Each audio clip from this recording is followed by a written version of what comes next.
જય માતાજી મિત્રો, તમે આ બેનને જાણતા જ હશો. હાલ સોશિયલ મીડિયામાં ઘણા બધા બેનના વિડીયો વાયરલ થઈ રહ્યા છે. મિત્રો, આ વિડીયો તો વાયરલ થઈ રહ્યા છે, ઘણા ભાઈઓ બેનને સોંગ ગવડાવવા લઈ જાય છે, પણ બેનને કશું આપતા નથી. તો મિત્રો, આ વિડીયો વધુમાં વધુ શેર કરજો. કોઈ પણ ભાઈ બેનને સોંગ ગવડાવવા લઈ જાય તો 1000 કે 2000 રૂપિયા આપજો. એટલે એમની ઘરની પરિસ્થિતિ થોડી વીક છે, એટલે ઘરમાં થોડોક સામાન લાવવાનો હોય તે લાવી જાય. એટલે બેનને સપોર્ટ કરજો. અને હાલના સમયમાં બેનનો ટ્રેન્ડિંગમાં સોંગ ચાલી રહ્યો, તો તમે જેટલો બને એટલો સપોર્ટ કરજો. બેન પેલો આબો ફાલે રહ્યો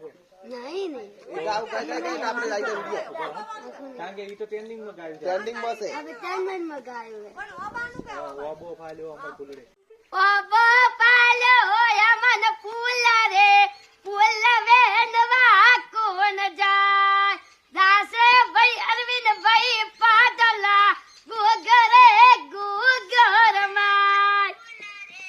જય માતાજી મિત્રો, અને વધુમાં વધુ વિડીયો શેર કરજો અને આ બેનને સપોર્ટ કરજો.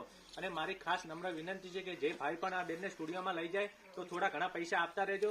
એટલે એમની ઘરની પરિસ્થિતિ થોડી વીક છે, એટલે તમે બને એટલો સપોર્ટ કરજો. અમુક ભાઈઓ સ્ટુડિયોમાં લઈ જાય પણ કશું આપતા નથી મિત્રો. અને અત્યારના સમયમાં ઘણા બધા સોંગ પણ આવી ગયા છે, પણ 1 રૂપિયો પણ આપ્યો નથી. તો વધુમાં વધુ વિડીયો શેર કરજો અને બેનને સપોર્ટ કરજો. જય માતાજી મિત્રો. દેવા જીવન સારા